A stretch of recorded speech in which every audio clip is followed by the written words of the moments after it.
आज विधानसभा में विधायक संगीता सिन्हा चना के खरीदारी में समर्थन मूल्य में करे जाए के मांग करी नावे।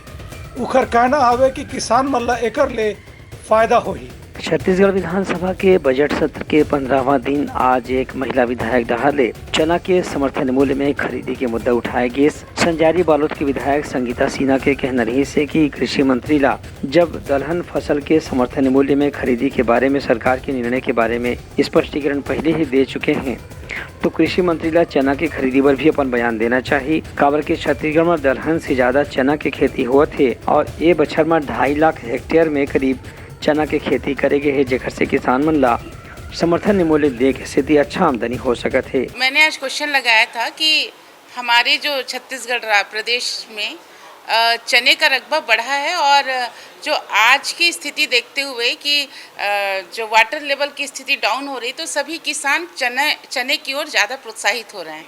तो मैंने मांग किया है कि हमारे प्रदेश में एक तो चना को समर्थन मूल्य में खरीदा जाए और साथ में चना खरीदी केंद्र जो दलहन तिलहन का केंद्र उसको हर प्रदेश में खोला जाए, क्योंकि चना का रकबा बढ़ चुका है। इस बार 2,54,901 हेक्टेयर में है, जबकि दलहन जो मूंग है, उड़द है, ये सब कम है। उसके बाद उसको समर्थन मूल्य में खरीदा जा रहा है और चना का खरीदी नहीं हो रहा है। तो इसका मांग हमने विष्णुदेव साय सरकार से किया है और आशा और विश्वास है कि चना को भी समर्थन मूल्य में खरीदा जाएगा और चना जो दलहन खरीदी केंद्र खोला जाएगा, इसका मैंने मांग किया है।